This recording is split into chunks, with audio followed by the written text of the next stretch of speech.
From its beginnings and throughout history, motorsports has never been an avenue that has been squeaky clean. There have always been members that are corrupt in it, there have been people who just take advantage of others, and there have just been downright bad people throughout motorsports in its history.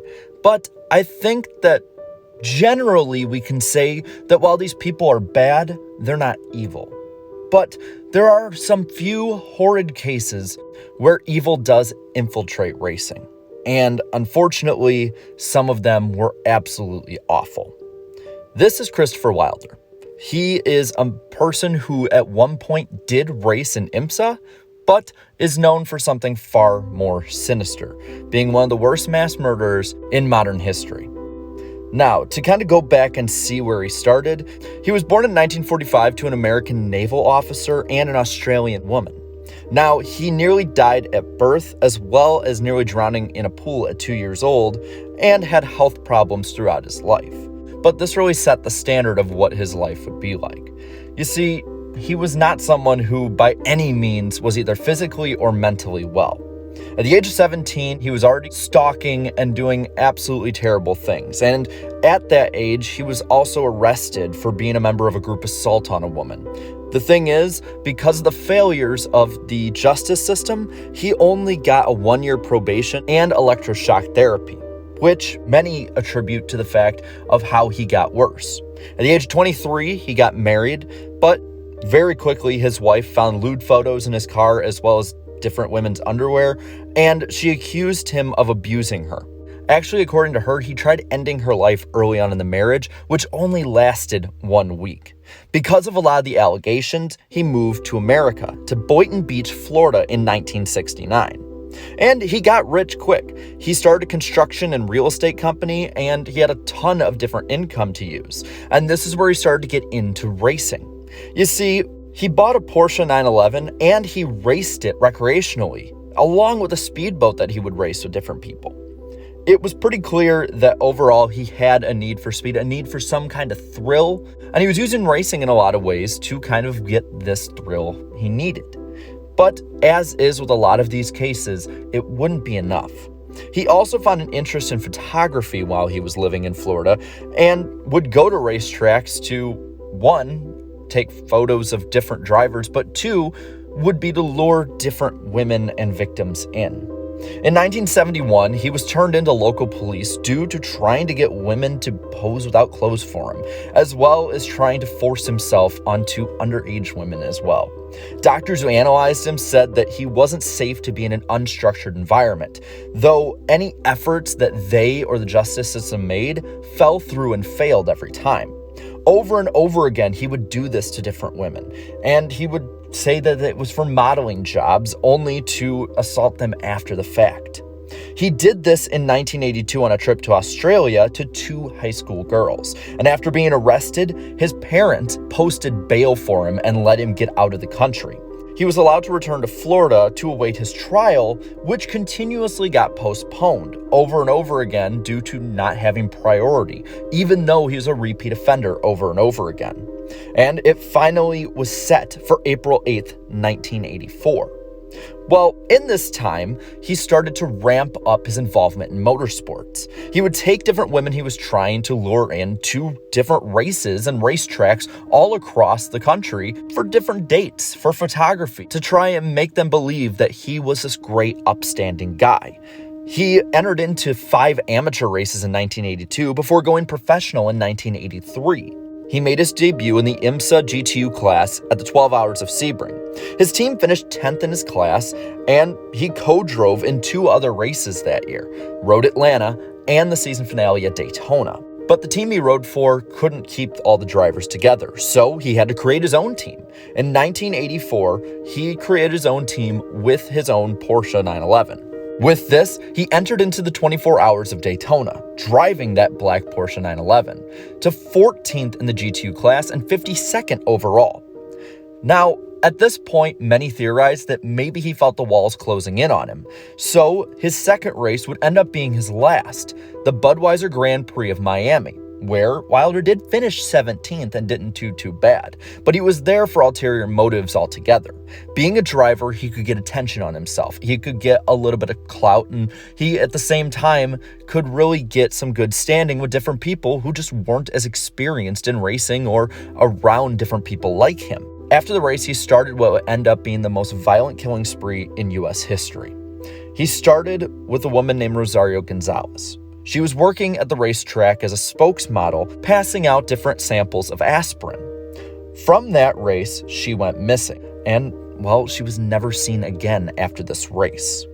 Friends and different witnesses say that she was lured in by Wilder, one for being a driver, but two for saying that she could be famous. She could be a model that everyone could see across the country if she just came with him to take pictures and different photo shoots.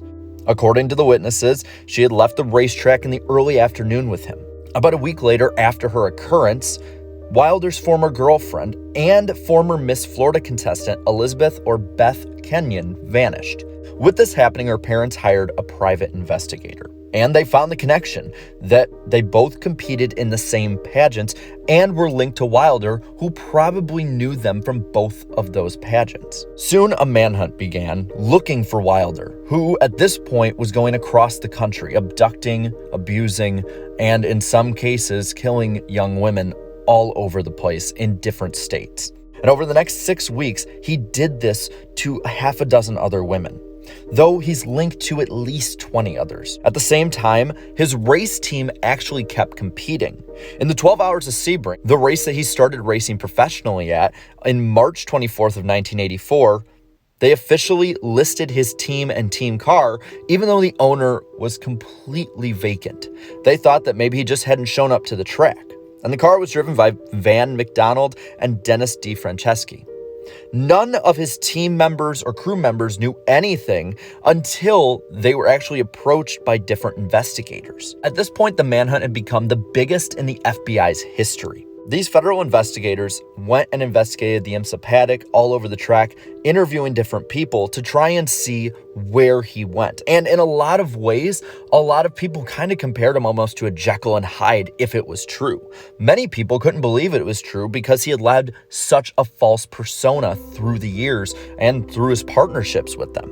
According to one driver, Vicky Smith, he was always opening the door and would offer you his hand to get out of a car, comparing him to a gentleman from 100 years ago. And Van McDonald was the one who said that if it was true, he was the biggest Jekyll and Hyde that he could have ever met. Now, the team did do well. They finished 14th overall, but at this time, Wilder was still on the run and on his spree through different states like Florida, Georgia, Texas, Kansas, Utah, Nevada, California, and New York.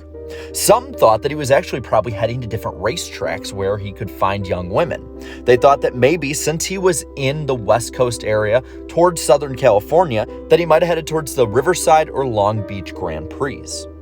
Instead, he was actually in Las Vegas, where he performed another abduction. His face was plastered everywhere, though. Every news outlet possible, every police department in America knew what this man looked like and was notified and investigating and keeping a lookout for him. Knowing that the walls were closing in, Wilder thought that his best opportunity was to try and escape up to Canada. So that's what he did. In doing this, he stopped for gas multiple times. And in New Hampshire, he stopped for the last time.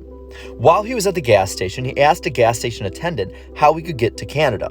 But the big flaw that Wilder had made was driving one of his victims' cars. Wilder had been driving Beth Kenyon's Firebird, the victim whose family initially started the private investigation that kicked this all off, and local police in the area recognized it.